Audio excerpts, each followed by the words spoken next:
welcome everyone. This is our Heinz This is our eTalk speaker series, our Heinz Institute.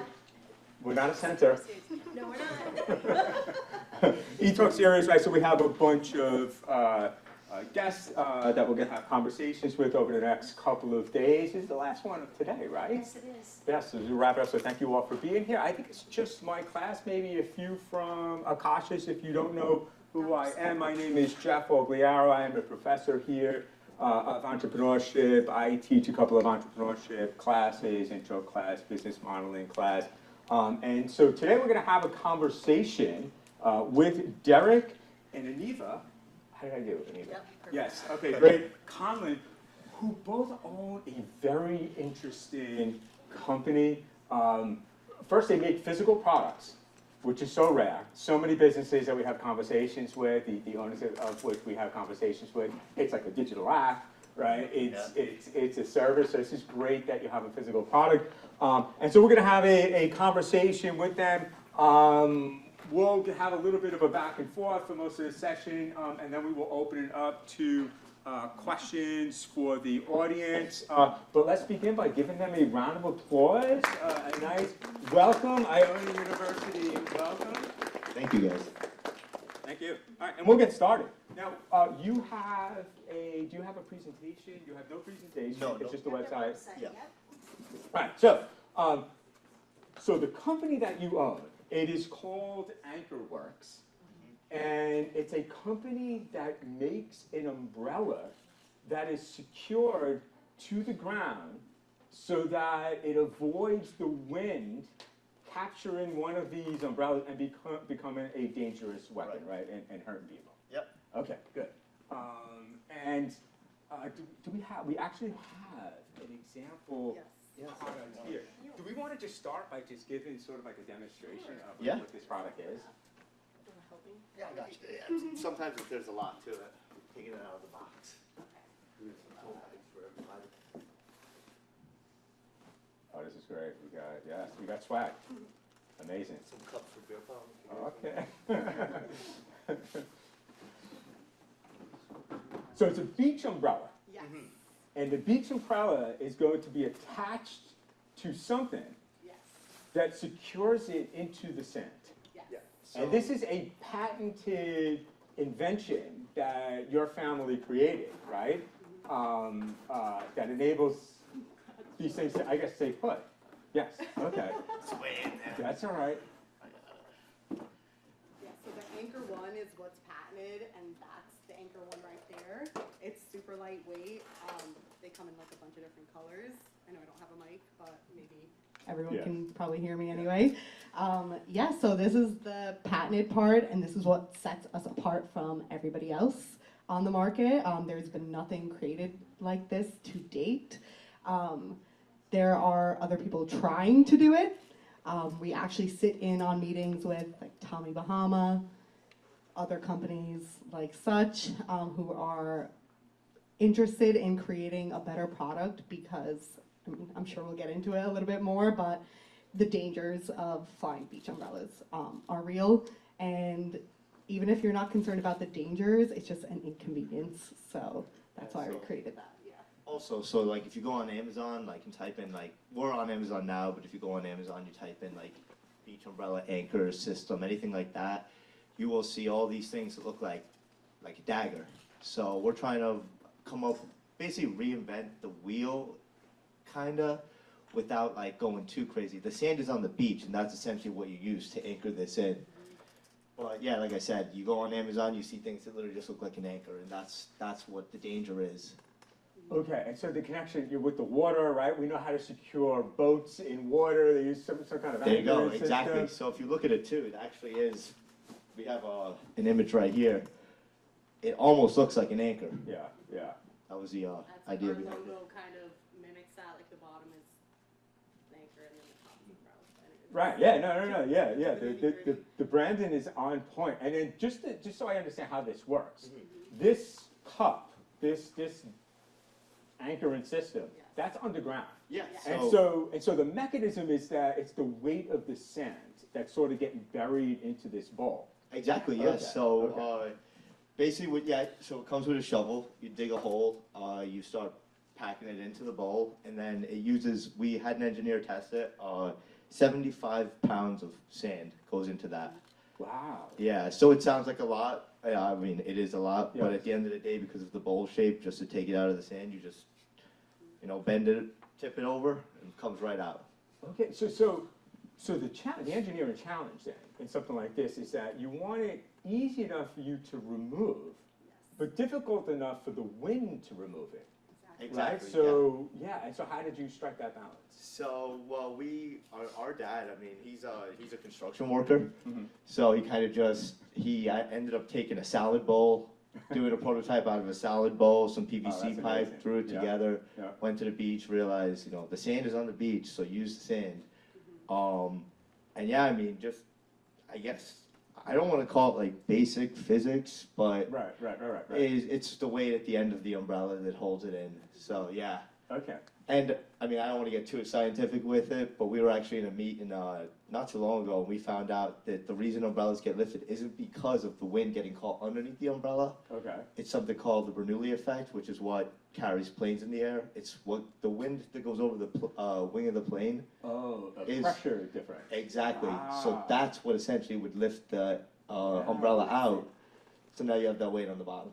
Because without that, you can cut a hole in the center, and then the wind can escape that way, and maybe it would. Yeah. So there's something else happening, right? Yeah, so we actually on this model here of the umbrella, we ended up like creating it so that the flaps are more open too. So Gotcha, we call it gotcha. more aerodynamic. Okay. Yeah. Wow. That's amazing.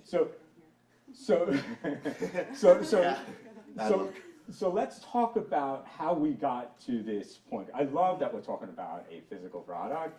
How did it all begin? What made you? Because this seems just so out of left field, right? Like if I'm thinking about, how can I start a company? I'm thinking of the glamour of being being in my own business, making tons of money. Like the last thing I'm going to think of is I gotta make a better umbrella, Yeah. right? 100%. Yeah. So do you want to get into it or? Sure. Yeah. Okay. It's a really cool You story. want to have a seat now, or? Yeah. Yeah. I will just throw this off to the side now. You can leave it there. Yeah, we don't want to stand the whole time. No, we'll take care of it. Yeah, of course. Yeah, excellent. We want to Yeah, I would showcase everything, so no Yes. worries. Oh, Yeah, have a yeah, seat, thank of you. course. You can have my mic now. Sorry, also, can you repeat the question? Okay. So the question is, when you're thinking about becoming an entrepreneur or starting your own business, right, there are lots of ideas that you can think of. The last one on that list you would imagine would be selling beach umbrellas, right? So how Definitely. did you come up with this idea? Yeah, I think it came off really random. Like my dad would just come into my room and start telling me about this product, and I'm just like, okay, like I really don't care. First of all, I didn't use beach umbrellas. I just wanted a tan. That's all I wanted more than anything. So yeah, it came off really random, but I think where it came from was obviously our dad's background with construction, and him, just his personality type as like a problem solver. He loves the beach. He actually hurt his back in construction, so he was out of commission. He was laying on the beach, and he was just noticing this happening like over and over and over, and it was just like, why is this happening? It seems like a really simple solution. So he started drawing up the solution, which was the anchor, which has actually been what it is now, isn't what it originally was. Again, it started with a salad bowl, and I think what also sparked this creation, besides like problem solving and recognizing the problem, was like passion. So one, like loving the beach. Like my dad just wants to live on the beach and be on the beach all the time. So, and then I guess it comes down to like supporting your family. But what I say is it was like an angel idea, like an angel. I'm gonna probably talk a little bit about spirituality, because starting a business is a really spiritual thing. And I think that's what keeps us going, because again, like it just being like an umbrella or like a piece of plastic or something like that, it's much more than that. Passion, problem solving, yeah, and a love for the beach. Yeah, and so you touched on a couple of things that I think are important. This is something that I actually talked with my class about. And that is, first, disconnected. The first is, looking for opportunities.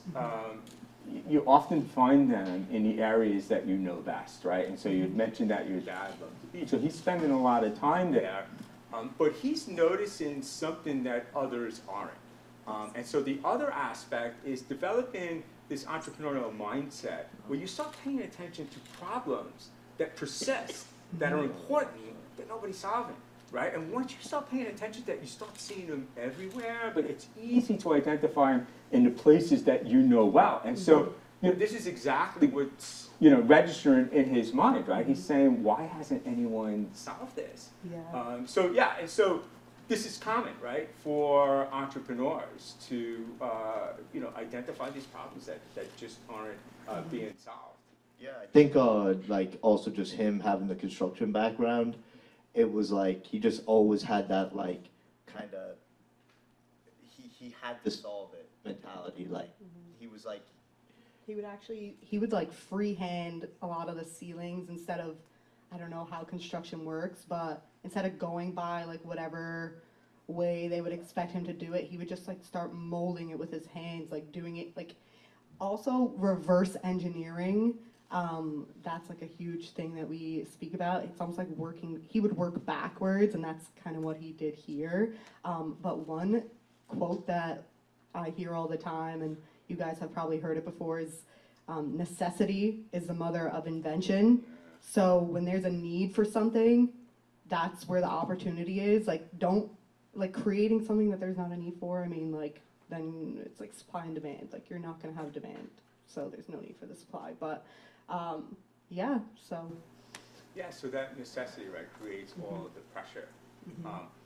But it's pressure that doesn't affect people equally, right? Because some people see that happening constantly, but never think that there's an opportunity there, right? Yeah. Or maybe No one thinks it's going to be them to create That's right. the solution. That's right. And entrepreneurship is about this idea of recognizing, what, I can be this person and nobody else is stepping up here, which is great because now I can take advantage of this opportunity. The question is, where does that motivation come from? You had mentioned that your dad is, maybe like he's a professional sort of craft person, right? He's able to tinker. So maybe he feels a little bit more comfortable in coming up with a physical product. Yeah. But what was that process like, right? So I'm sure a lot of people here, they have maybe potential ideas in their mind, but thinking about how you can get to a point where you're like manufacturing like physical products like this, it's an enormous leap, right? Yeah. So maybe we could talk a little bit about the steps that you went through in order to go through that process. Like, what was the first thing that he did? Yeah, so the first thing he did was, not sure. Yeah. So like we said, with the salad bowl, him and his buddy that he actually had the construction business with, they just went into the kitchen, grabbed a salad bowl, and started building out a PVC pipe. Yeah. And then from there, they realized, we could do something with this. And like Annieva said, he loves the beach. He always said that if he had another life, he would be a surfer. So the beach was his passion. So, he can't swim. Wait, what? Wait, he's a surfer? He would love to be a surfer, but he grew up on the farm in Ireland. Oh, so okay, it was totally different, but it's just his passion for the beach, so we realized he could do something with this. Yeah. And then from there, it was actually the middle of COVID when we started all of this. And, so it was very difficult to get things manufactured and, from China. So I guess from there he just started reaching out to manufacturers, engineers. It was a very, very long and tedious process. But eventually he got to a point where he found somebody who could make a mold for this product here. And even what you're looking at now is way different than what we used to have. I'm sure. Completely different. But yeah, I guess from there he just started, how Annieva said, he works backwards. He actually ended up putting a lot into inventory. instead of doing research and development.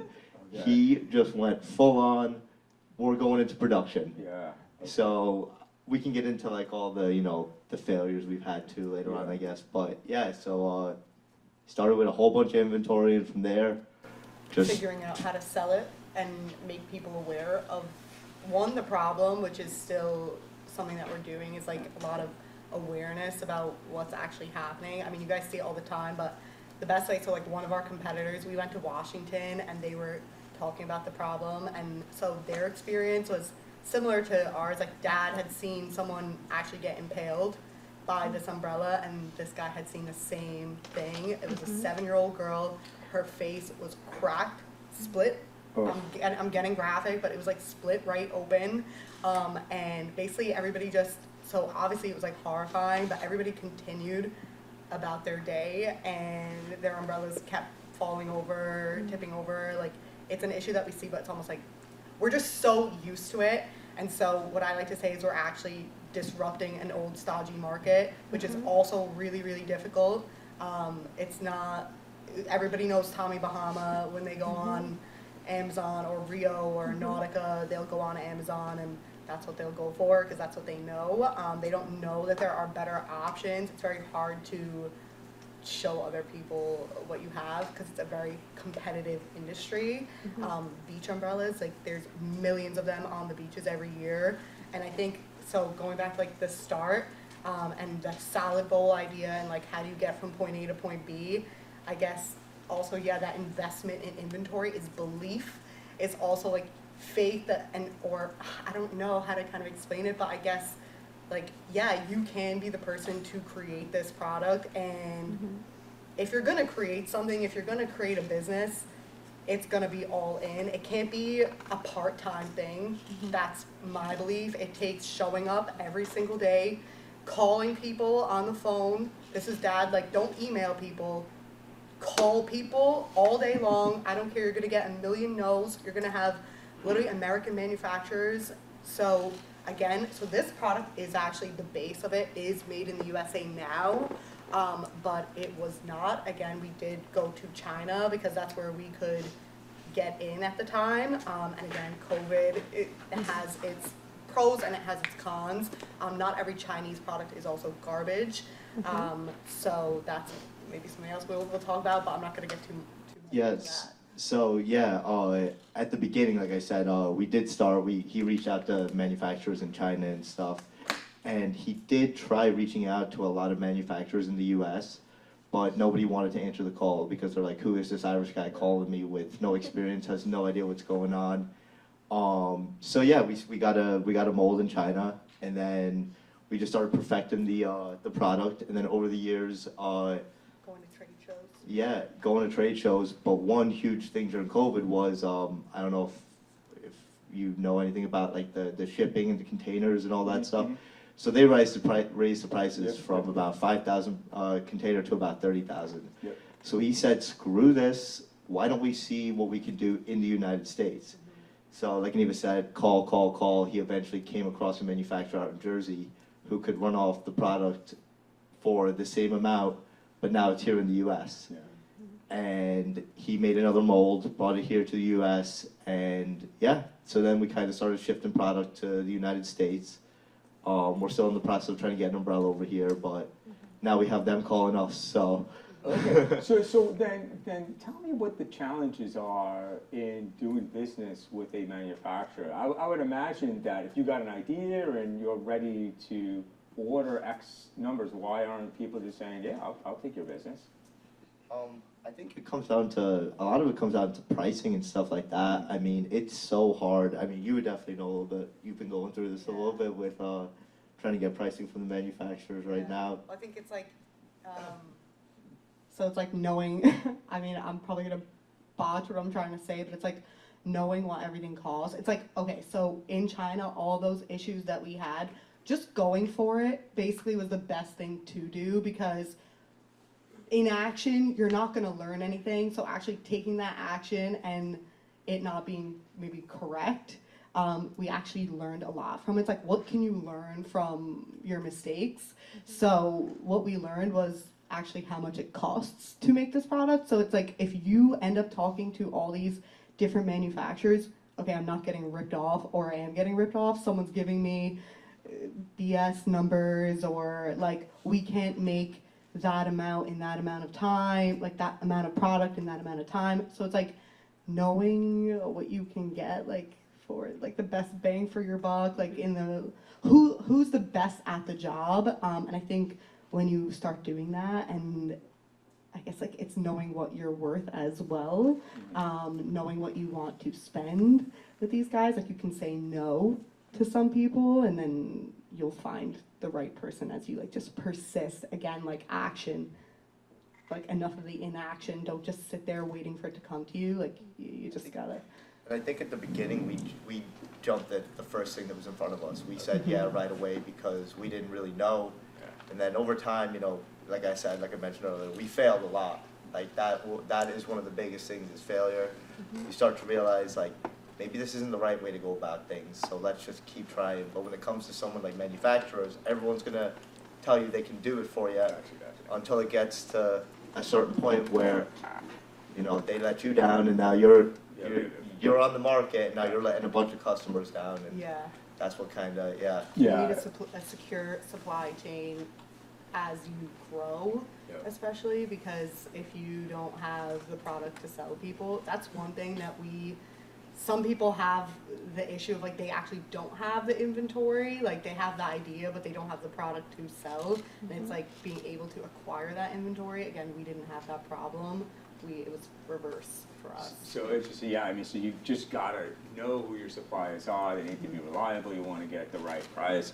I mean, I have horror stories, you know, similar to this. And you know, you put in big orders and you commit to something. You do a whole bunch of business. Now you need to fulfill that, and you know your supplier is flaking out, and you're on the hook for all of this money, and people are upset, and there's delays, and people aren't getting what they want.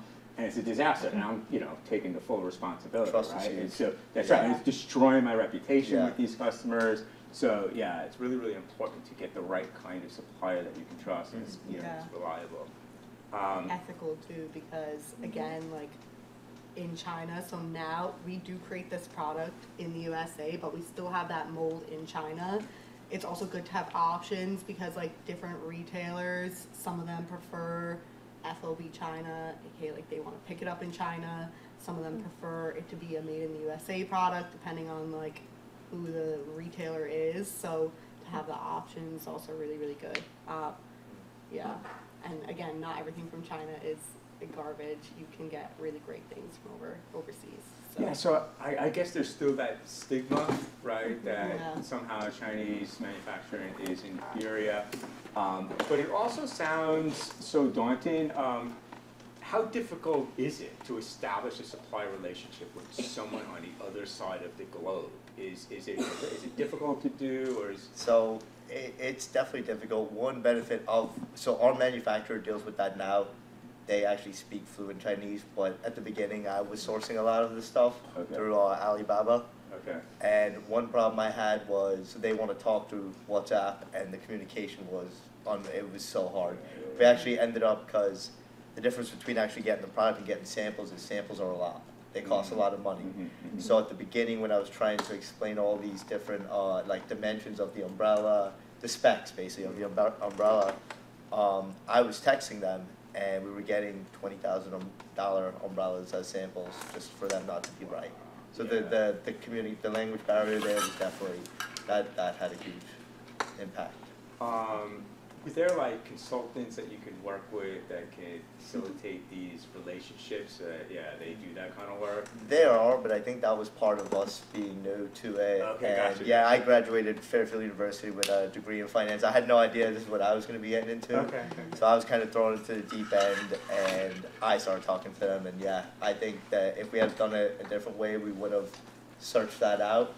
But we didn't know any of that I mean, at the time. Yeah, I mean, first of all, in your defense, it's not like you take a course and they tell you this. Yeah, you know, so exactly. And I wish I had something like this in Fairfield University. I could have learned a little bit about that. Right. Yeah. But a lot of this is, you know, you can hire consultants, but consultants are going to cost you some amount of money. which you would have paid through experience. But you're paying it either way, right? Exactly. So it's not like you're making a financial mistake necessarily just because you're making a bunch of mistakes. I love this idea that you're just taking action. Because at the end of the day, that's what entrepreneurship is about. It's about taking action in the world and making things happen. And That's why I what mentioned causes you to failure, trigger. because like you said, yeah, just like do it, just do it. Don't, if you wait and you keep waiting, you know, it's really gonna get nowhere. You're gonna spend the money either way. So yeah, just do it, jump into it, just take the action, really. So you had mentioned spirituality earlier. Maybe this might tie into this, but the question I have for you is, now that you've had a lot of experience, how has your relationship to failure, to risk changed? Has it changed? Were you always okay with embracing failure because you just try and you try again, or has that evolved over time? I mean, I wish our dad was here today. He puts it all on the line. Yeah. There is no fear in that man. I guess us being a little bit younger, we like to, and this guy still works from his phone.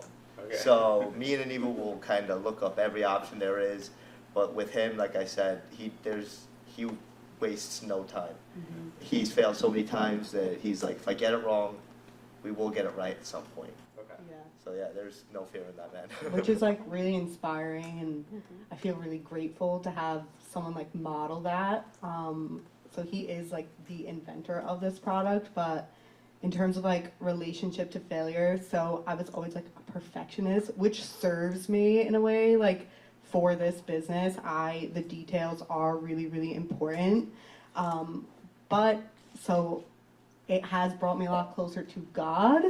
And I want to mention that because you can't do everything by yourself.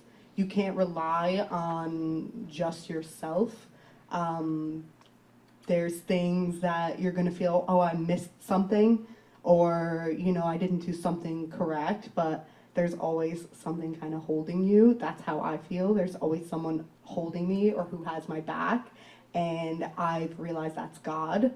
Getting emotional about it, because that's one thing I wanted to come in here and say is like, he is who drives, our dad as well, but also God is who drives this business forward.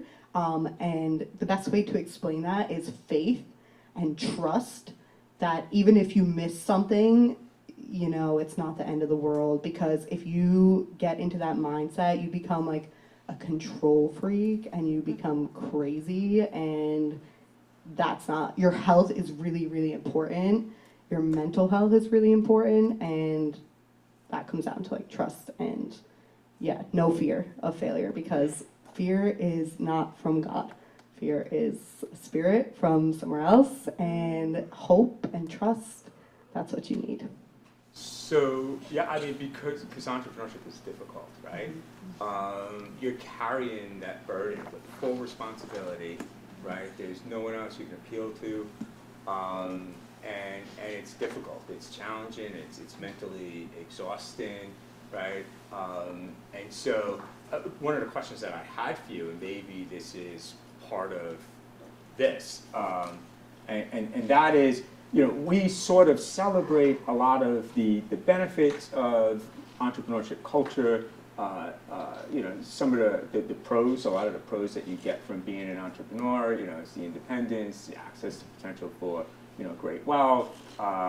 You're a builder in the world. There's something like really satisfying with that.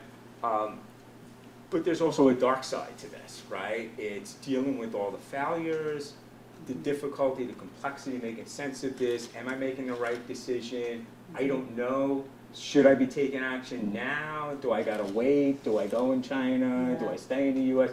Like all of these constant big decisions, and they have such an impact, right? And you feel, you know, all of this responsibility. You know, I wonder if there is like a darker side to being an entrepreneur, an aspect of the culture that can be problematic, and maybe your connection to spirituality is something that helps you get through that. Yeah, I mean, I think one dark side I would mention is like the unknown. you just never know. So we started back in 21, and Eve actually mentioned it in the car, like at the beginning you think everything's gonna happen overnight. Yeah. And that is so beyond true. Right. We're 4 years in, 5 years in, and we only started selling online officially about a year and a half ago, 2 years. And we are a seasonal product, so we see most of our sales in the summer, but after that, you kind of don't know what's gonna happen. You're like, how the hell do we even enter the winter? How do we go about doing this? Do we take time off? Do we shut this down? Do we stop spending money on this? So I think the dark side of it is the unknown, and like Annieva said, that you could either, I guess, let that drive you crazy, or you could just take action. Yeah. Take action, yeah. So it requires some emotional and mental fortitude, right? So you need this sort of external strength that you can appeal to help you in these challenging times when there's no one else that's going to help you because you're at the top of the hierarchy, right? Yeah. I mean, maybe I'm sure you have great support with your family and all of that, but you can't just pass it off to your boss, right, when you are the boss. Exactly. At the end of the day, it's the three of us. It's me and Eva and my dad, and we do have help from, whoever, I guess we outsourced or people who are willing to help. But that is the company, me and Eva and Dad, and there is no 9 to 5. It's 24/7. Yeah. It, like you said, can be mentally draining, and we've had our tiffs in the house. We've gone at each other. We still all live together, so we've butted heads here and there. But yeah. So is there any disconnection, or is it just 24/7 the business? I mean, it feels good to get out of the house, Right.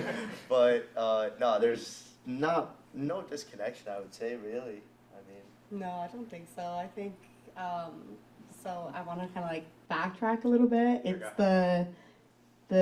I know you guys have seen the image on social media. It's like the ladder, and it's like the step, like everybody wants to be like up here and they want to like skip all those steps. And I think that I just want to like kind of use something to like put it in your heads.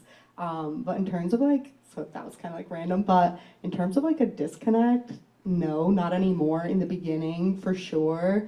I think we've learned actually a lot about each other. So that's why business can also be really spiritual, is like how it's brought me closer to my dad, like working with him, and also like learning. So like my dad's not the type of person to, now he is actually, like hug you or like say all these like sit there and like listen to your feelings and like all of that, like, so that's just not how he is. But then working on this business, I think I've had opportunities to express myself, like if I'm like angry or whatever, and it's just like, I don't know, seeing how you're there for each other, but also just seeing each other like show up every single day. Because at the end of the day, I know why my dad created this product, why he started this business, which is to give us a better life and also teach us skills, like teach us business skills. So none of that, those little tips, those disagreements, like they don't really matter. But yeah. So a lot of partners struggle in maintaining good quality relationships when they're in business together. There's always a warning that you got to know what you're getting yourself into. Like if you go into business with friends or family. I owned a business with my friend, and it went well, but it only went well, I think, because it was a business that I just said, you can run. Like, you're the authority in this business. Otherwise, we would be butting heads, and that would really strain the relationship. Yeah. I can't imagine the additional struggles you have to put up with when you were all family. So, but it sounds like it's been beneficial, but maybe you could speak to, how you manage that dynamic. yeah, I mean, at the beginning, it was definitely like, you can't walk into your boss's office and tell him to F off, really. But you kind of feel like you can do that with your dad, but at the same time, because he is your dad, you know you're going to get away with it. You know it's always going to come back. Like, someone's going to apologize. That love is still there. But at the same time, then you realize, like, well, no, I don't want to do that. I noticed that I've gained so much more respect through having this business. Wow, So how Annieva said, like, he's not the type of person that comes and hugs you. Like, at the beginning, maybe I was like, I kind of want more of like a father relationship with you, but now it's like I respect the time I have outside of the house with you a bit more. That father time I do have, because in the house, it's work, work, work. Right. It feels like he thinks maybe he's coming in to like have a conversation with me, but it's about work. I'm like, dude, come on, please, Yeah, please. You don't know what you're gonna get sometimes. It's Okay. like, But outside of the house, ready you for know, this conversation. you're having a beer with them. It's like cool. This is, you know, this is what I wanted. This is awesome. This is great. Yeah. There was definitely a time, like, Derek and I, like, just being, I guess, like, the same age range, like, with marketing. So when we had all that inventory, like, we were in agreement of, like, what we thought needed to be done. But again, like, my dad doesn't know how to set up a Zoom call. That's also Yeah. like a positive thing that I want to share with you guys, because like in order to like come up with great ideas, like you don't need to have like, actually they say, and I think fully this idea could have come from this place, is like when he fell, when he was injured and he was laying on the beach, he couldn't use his body, which is what he was used to doing. He had to kind of like get creative. They say with like kids, like giving them the phone, like they don't have the opportunity to be bored and like start getting creative. I think that's like where a lot of that can happen. But yeah, Derek and I were very much on the same page with like how to kind of move forward, and Dad just not being with like the social media end of things and like all of that. He just was in disagreement. And listen, there was room for both like ideas. Like it wasn't that like one was wrong or the other was right. It was like actually two things that may seem opposing can actually be true at the same time. It's just like bandwidth really, and like being able to finance it, and it is better to focus your energy in one place. But yeah, we were very much on the same page. We would get into like arguments with Dad. We were kind of ganging up on him. Yeah, eventually, we ended up all meeting in the middle. I mean, like his construction background, not having computers, he was trying to run the job like it was a construction site. On the other end, we were trying to run it like we were like social media stars. And then once we all kind of put our egos aside on that part, we just kind of met in the middle somewhere, and that's when it really started to shine. Okay, so maybe part of what explains the good dynamic is that you all have your unique strengths. Exactly. Yeah. So you make a good team, right? Yes. Yeah. Yeah, interesting. Okay, so you have this great idea, right? You've built a prototype, what we would call bricolage in the literature. You're just making use of, you get bowls and PVC, you go to Home Depot, right? And now you're figuring out how to manufacture something like this. You made the connection like in China. How do you take that next step? I don't know what it costs to begin manufacturing an initial run. What did you do to fund the initial business to get this started? Well, our dad actually, so he had no idea. When you start stuff, there are grants you can get and stuff like that. That's another thing. We had no idea about any of that. We kind of, like we said earlier, our dad kind of just took initiative, took action.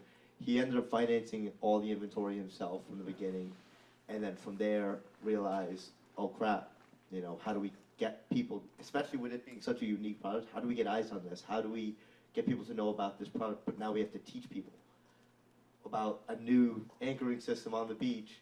So the next step was really just finding the best way to market this. Okay. And I think one of the first things we did was a crowdfunding through Kickstarter, which we're actually in the process of doing for a second time because we failed on the first one.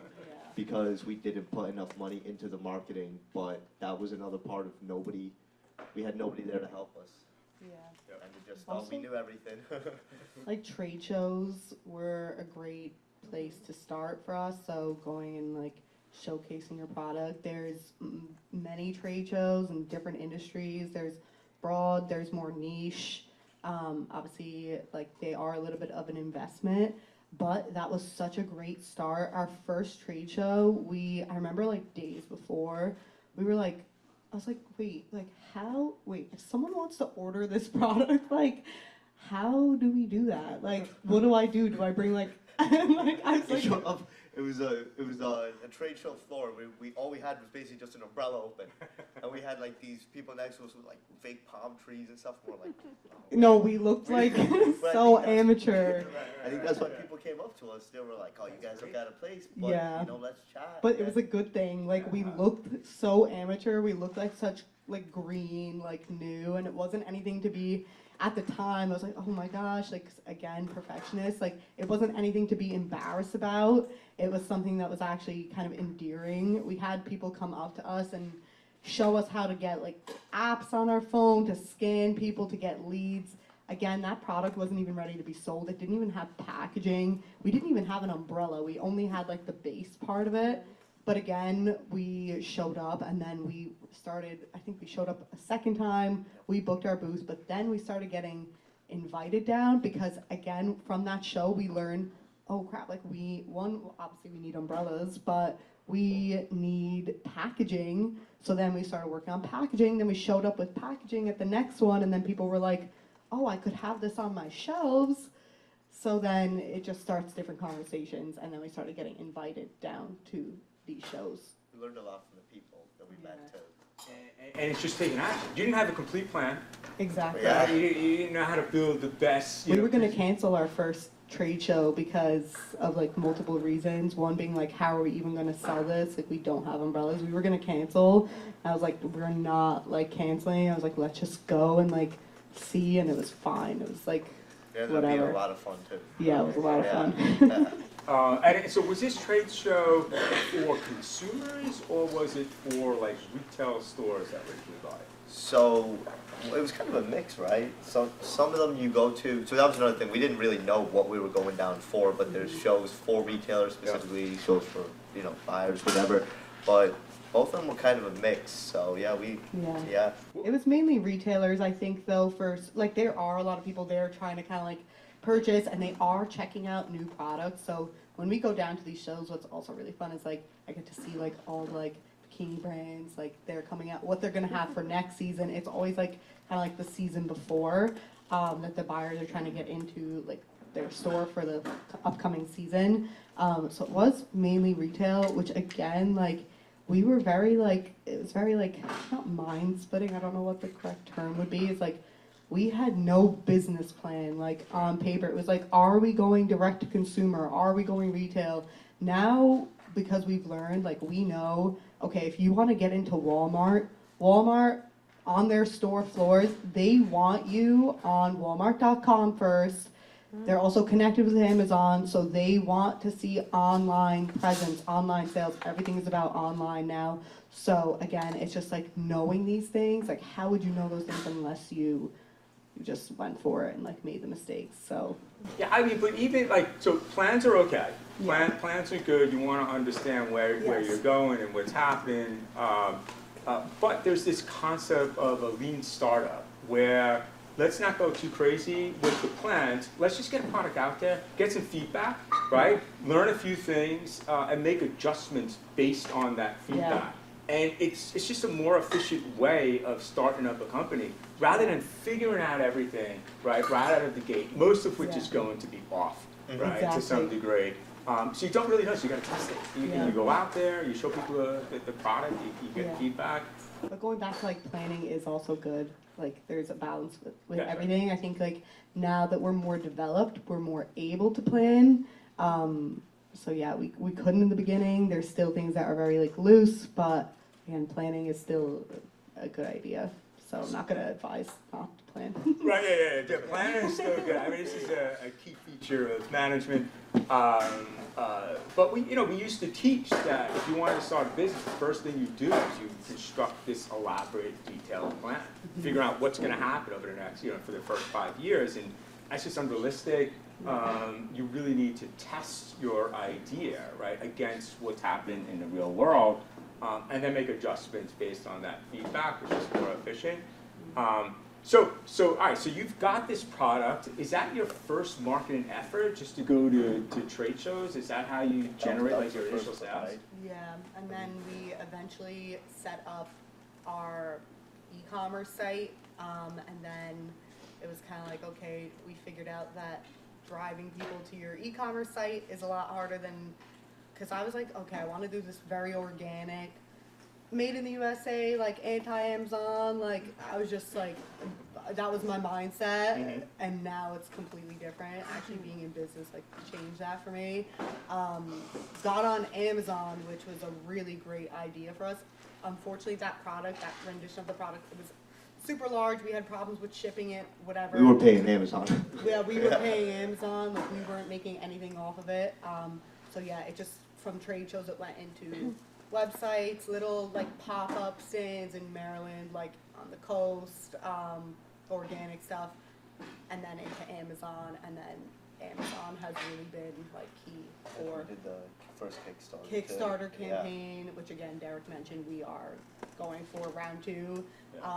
But that's with a better product, the product that actually should have been launched in the first place. Our first product was just not ready. And a plan this time on this one. And a plan. Yeah.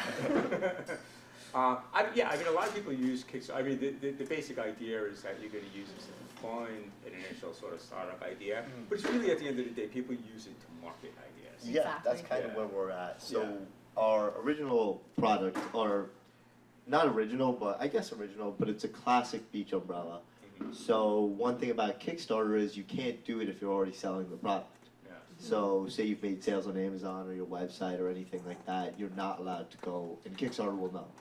So we failed on the first one, then we started selling on Amazon, and you know, like I said, like Annieva said, that was kind of a bust at the beginning. But now we're coming out with this new market style umbrella, which that's what's allowing us to go back on this Kickstarter, Okay. and we're doing it with a plan this time. Okay. And as well as like knowing that we're going to be able to get funded, we also are using it as a marketing launch too, to Exactly. start us for this summer. Yeah. There was no downside. Like we were like, okay, again, like when you go into the winter, it's like, what is next season going to bring? We didn't know what the plan was, and then it was like, okay, we needed to put this. Dad was basically adamant on like moving forward, transitioning to the product that should have been launched. There was basically no option for us. Like it wasn't like we're still marketing the original version of the product. We are selling that. That's what is available on Amazon, on our website right now. This product isn't available for purchase. But so we were like, we want to move into this product. Let's risk it again. Do a Kickstarter campaign, try and put this into production. Let's say the Kickstarter fails. Obviously, like think about the positives, but you have to have you got to think around what's going on. But there was no negative to really doing it, because regardless, like you get eyes on the product it's just a marketing campaign, really. So no such thing as failure, basically. Yeah, gotcha. And then, so you mentioned, so what we teach in strategy is that long-term success in business is created by establishing something unique that you can defend the competition against, right? And so when I look at this product, like I'm wondering, okay, this is a great idea, I love it, but if I'm a competitor of yours, why can't I just reproduce this? Like, how is it that you're able to sell when you have these? What was the name of the company? Tommy Bahama. Tommy Bahama. There we go. Yeah, there is another one though that we call our competitor. It's called they're called Beach Bub. Okay. Right. Yes. Yeah, so they're like a rendition of this, but Okay. so talking about our product, no one can really copy it the same way because we did utility and exactly. There's no workarounds. Our dad thought about every way to work around it, and then Pat did that. Oh. Yeah. So Okay. Interesting. yeah, the other rendition is like a little bag that goes onto the umbrella. And then one thing that we like to say we're different, the reason why we're so different is because we have something that's underneath the sand, you can't see it. It's a sexier Oh product. yeah, it's like a weight. It's a big bag that's just kind of sitting around an umbrella. So it obstructs like the space, like it kind of pushes you out of and it looks ugly, but again, like performance-wise, like we're both tested, so there was a test that was established. So the Consumer Product Safety Commission, they put out a notice, like a safety alert in April, May 2024, basically saying your umbrella is not safe unless it withstands 30+ mile per hour winds. There's only two products in the world doing that. Beach Bub and us, I'm pretty sure Beach Bub, they're just about 30 miles an hour. We actually are 44 mile per hour. We're like hurricane proof. But again, going back to like competition. So yes, like they're a competitor because they're creating a similar product. They have the same idea in mind, but really what our competition is like going back to Tommy Bahama, Nautica, it's the not anchoring the product like at all, which is like what people want to take like the easy route and not, this isn't difficult at all, but I would see that as like our competition. It's like people's mindsets about what an umbrella is and like not really knowing that there's options like this out there. Okay. And so it's just building awareness, right? Because, so your biggest competition is going to be these companies that have these established brands, and they're not building this kind. So no one can have this sort of cup-like system underneath the... But it's more, it's also more than that. It's not just like the cup-like system. So we did actually have an established company called Copa, call them out. So they are a bigger company. They create, you probably see their umbrellas all over the beach in the summertime. So we had someone on a call, we were on a Zoom call, and they were like, oh, I just looked you guys up, like why does it look like this, or whatever they mentioned. I looked it up. Basically a product like that looked almost exactly like ours, made of different materials.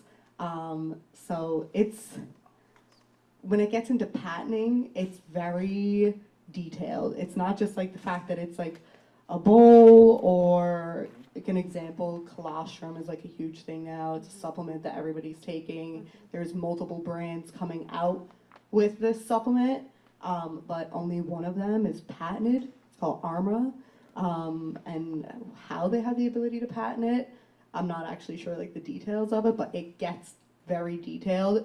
Going back to why we patented around our patent, that was a good thing because it kind of like kicked us up the butt a little bit.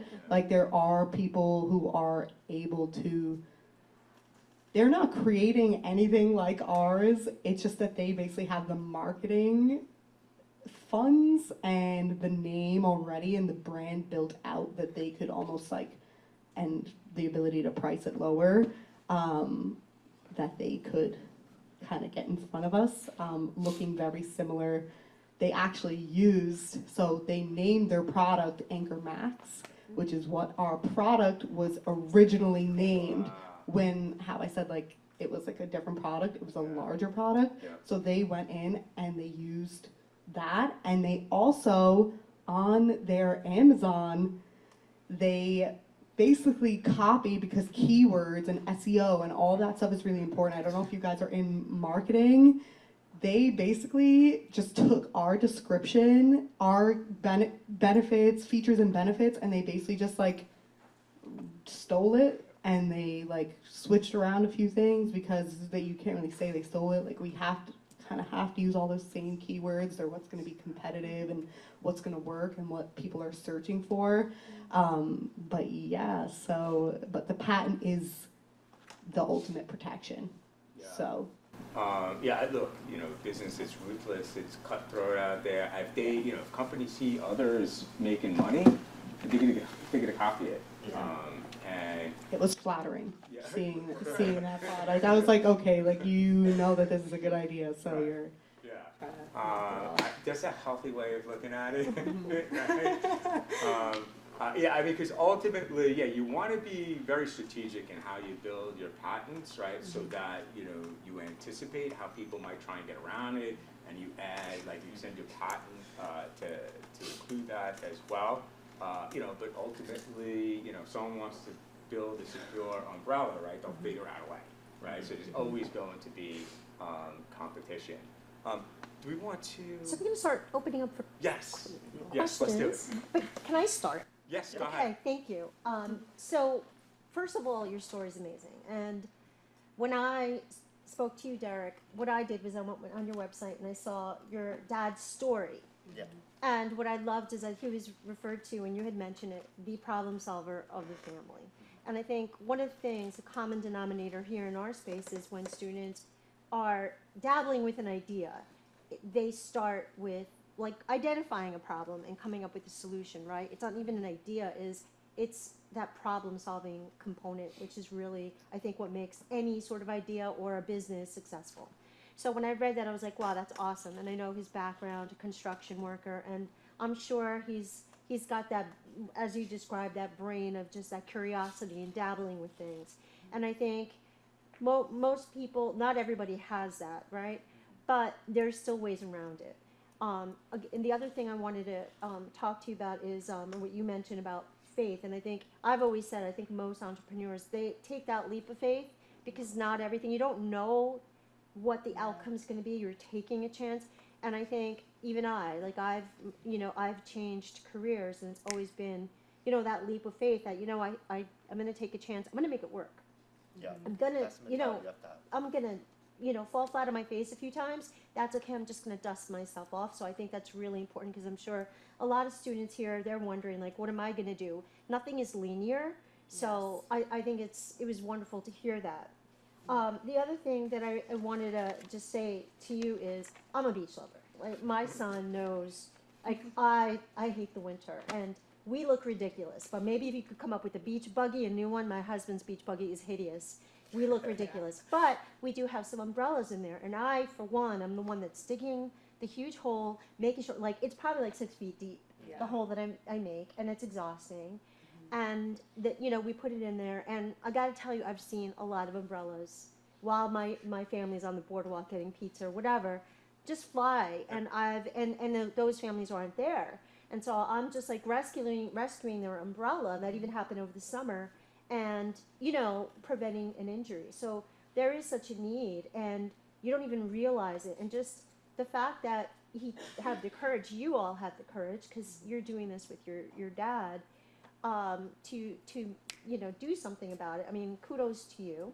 And the other thing I wanted to say is, it's a question. I'm already thinking, like, how can you, like, what is it called again? It's AnchorWorks 2.0. Like, what I would love to see with this, and I'm wondering if you thought about it, is the fact that you could screw it on into, like, make your hole. Have you ever thought about, like, 2.0 making that coil thing in the bottom where you can, not only does it anchor in, but it can also make the hole. Have you ever thought about that? Do you know what the next stage is going to be for AnchorWorks already? Or you're just like, leave well enough alone, it works, it's patented, and I'm going to stick with this. Have you thought about that? So we actually have our next design already ready. It's just using our molds. And so we can get into that. Those screw augers, adding that screw to the bottom, over the years, like, we've learned that's actually one of the problems, is that they're adding sharpness to these umbrellas. Again, if it did have the anchor with it, it wouldn't come out, so that could happen. But so the idea is to kind of eliminate that.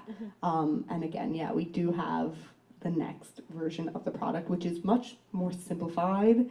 We overbuilt this product. It was a lot bigger. It's a lot smaller now, but there's a lot of parts to it almost. So now it's basically like one part with 2 parts.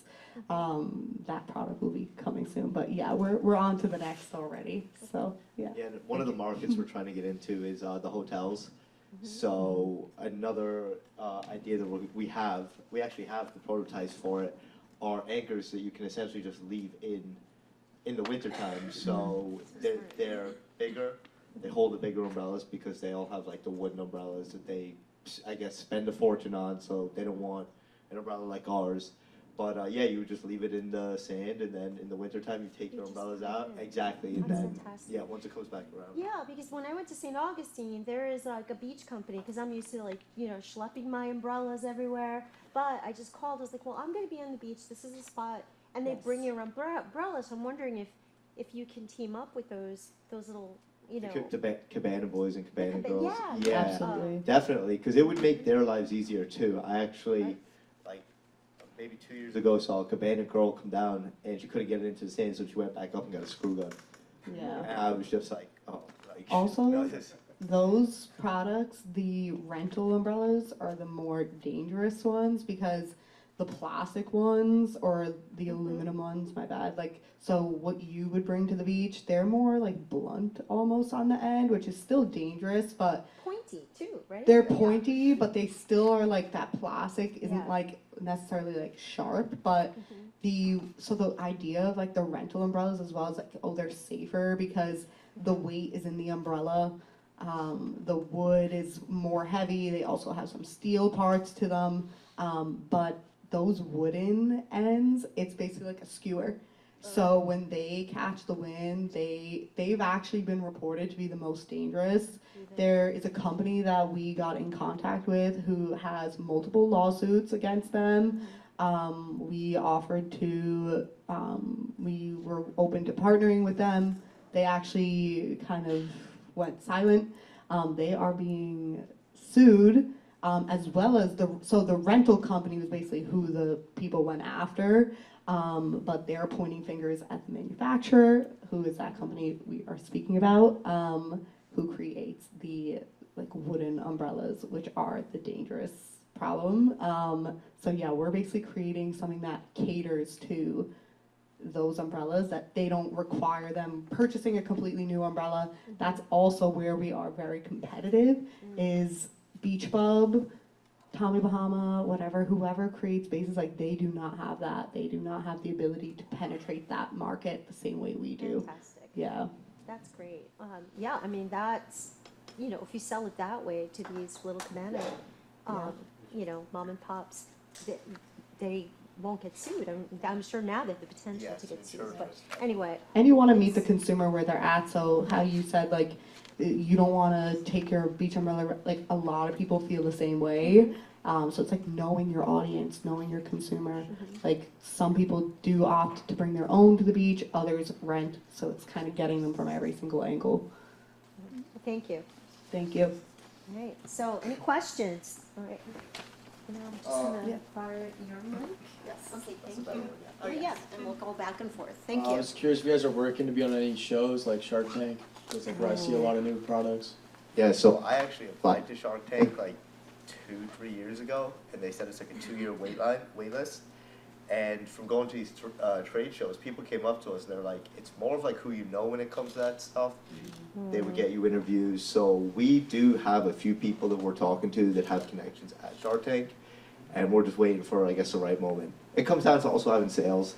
We want to be able to show, you know, we're not just a hoax of a company. We have sales. We've made the sales. You know, we have a market. Yeah. Who else? Okay, great. What's your name? My name's Josh, and the question that I have is, how did you settle on a price to sell at, and what made you think consumers will buy it, and like, when did you receive your first sale? Yeah, so that really came down to finding how much we can make the product for, which definitely changed over the first 2 years, and that's kind of what held us from selling it originally.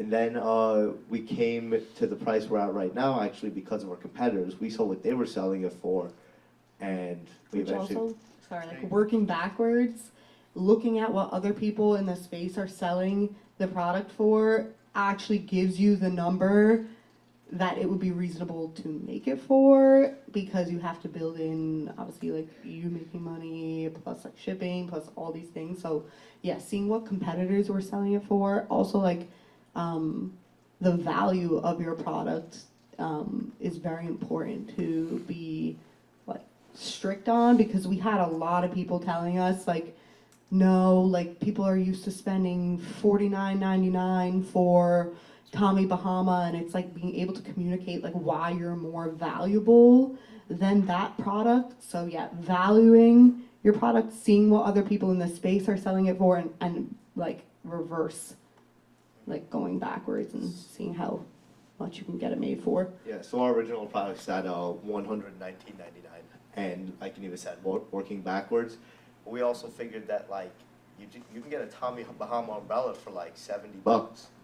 Why not something that actually holds the umbrella in? You have a safer day at the beach, and it has a tray for your drinks, so you don't have any sand in your margaritas. Yeah. I All right, Thank anyone you. else? Come on, don't be shy. Let's pick their brains. Come on. Thank you. All right, okay. What's your name? Loud and proud. Hi, my name is Kevin Contreras. As a marketing standpoint, how do you guys, what are you guys targeting? Like, what is the demographic age group? And when it comes to, you know, your marketing plan, how do you create a campaign where you show like why people need this and why should they spend their money? Because as you said, like, people go to the beach, they get hurt all the time, and like they're oblivious, like they don't care anymore because like it happens all the time. Yeah. So in terms of like audience, so many people go to the beach, which is also kind of like, it's not really niche. I mean, it is, but there's so many people who go to the beach, which is kind of like what was off the bat. I was like, oh my gosh, like how do we figure this out? Because you go to the beach, I go to the beach, you guys go to the beach, people have kids, people don't have kids, like there's so many different kinds of people who go to the beach. So kind of everyone, just like beachgoers. But to get into like the nitty gritty of it, if you're doing like ads on social media, for me it was trial and error in terms of like what was the age group of the audience. We only figure that out really because, again, trial and error. It was also, again, going back to like the pricing, it was kind of thinking about like, so like a 20-year-old girl, she's more concerned about like the bikinis and the sunglasses and the bag, you know, going to the beach rather than like the umbrella. So it's families who are trying to make like a conscious decision of what product to buy. So it's like really getting in the head of people who go to the beach. Again, if you are someone who goes to the beach, it makes it easier being on the beach. One thing, like, so I love the beach anyway, but it ended up feeling like such a job to go there because we'd be digging holes, like showing people the product like all summer. But that was such a benefit because now, like, so once you had yours set up and you're like, okay, I'm taking a break, you look around you and you just look at all the people around you and you just like observe them, like all the different kinds of people who go to the beach. Anyway, then I got into targeting people on social media where I learned like what works and what doesn't. So what age group is responding the most, like what, like where are they located, and just keep doing what works and ditch what doesn't. So I just kept targeting like people who were in like their 30s to like 50s because that was what was working. They were the people who were willing to spend that 119. They likely had kids and wanted to have like a safer product, a more comfortable product. They valued sun protection because like again, like 20-year-old girl, like 25-year-old guy, like they don't really care. They're not really thinking about like getting sunburnt. I know I wasn't, but yeah, it was just like coming from my experience and then also observing people on the beach. And then in terms of like a marketing plan and creating campaigns that work, again, like it just comes from experience and like trial and error. Also, I will say a picture is worth 1,000 words. Invest in good quality images, videos. I was trying to create like all these graphics and all that, like literally the most simple stuff works. Also TikTok, obviously, like yeah, TikTok is like people don't care what you throw up there. It's like you can literally just be like, I don't know, feral on there and like you're fine. And that's what worked actually. So At the beginning we were doing like the Google ads, and then once we started getting into TikTok, TikTok is today's world. That's what everybody uses. Once we were on there, I mean, we get our hate comments, that's not going to work, that's going to be whatever. But you just avoid those and you just keep doing what works. You just flood it. yeah. I was doing Just pretty like TikTok. stupid videos at the beginning of me just running around the beach, and I felt like an idiot, but people loved it. Yeah. So 100%. Yeah. We ended up going viral last summer, like a couple million views, and that was just like from being consistent, and also just not overthinking what you're putting up. And that's why TikTok is so great. Yeah, Instagram's like a little bit more curated. It's also like knowing your platforms, but yeah, it's just being like current and knowing what like is relevant to people. What are you interested in? Like think about yourself. Like what would make you buy? Like where do you receive your information from? And that's probably where they'll get you. I have another question. Oh, sorry. No, no. Go ahead. Go ahead. Yeah. So it's just the anchor. So if someone wanted to just buy the anchor and then get any umbrella, would it still So that it work, definitely or it's both? it improves. So we do the all-in-one kit. In the beginning, we were doing separate because it was like this whole idea of like you want to like suit other people. No, we stopped suiting other people. We started suiting ourselves, and that also is like us kind of cornering the market. Like Yeah. umbrella companies now are kind of like they either have to like get with it or like create something, whatever. But yeah, it's only the all-in-one kit now. It does the anchor. So like, let's say you buy the all-in-one kit and you already have an umbrella at home and you put it in there. It will improve the safety of that umbrella, but the reason we want it used with our umbrella is because that is the safest option on the market. It also keeps us from people saying your product doesn't work, because it does work if you use it correctly with our umbrella, et cetera. So it kind of just safeguards you. Okay. Memorial Day weekend, on your way out of the beach, just look at the garbage cans. There is, every single garbage can is gonna have an umbrella in it. Yeah. And so one thing we wanted to avoid was, we're a quality product. We don't want people buying like a crappy $10 umbrella and then at the end of the day, or it's flying out of our product and then now we look like we're the bad guys or our product didn't hold the Yeah. umbrella the way it was supposed to. Yeah. So yeah, that's, we're a safety product at the end of the day. Yeah, and there's more guarantees for us and for the consumer with the whole That's kit. smart. So back to Thank what you you. were saying, like, would you ever think about like selling the bow by itself, and then like, if someone doesn't like the color of the umbrella, like you have selling the umbrella separately, like different types of They're color? different colors. Yeah, logistically, that was like a nightmare, honestly, because people were coming back then for the umbrella, and then just the way the umbrellas were packaged, like it was honestly becoming just like a nightmare. We don't have plans to do the anchor separate. Again, that's for us to corner the market. That's like all these umbrella companies either better get with us or you're gone. That's your Because differentiator. exactly, that's what makes us better and that's what makes the product safe. So One yeah. thing I kind of did give my dad a big head about was the fact that he actually came out with this umbrella right here, which is multicolor, because he was like, well, what if somebody doesn't want to buy a dark blue with a dark blue anchor? Okay, well now let's create an umbrella that's multicolored, that has every color on it.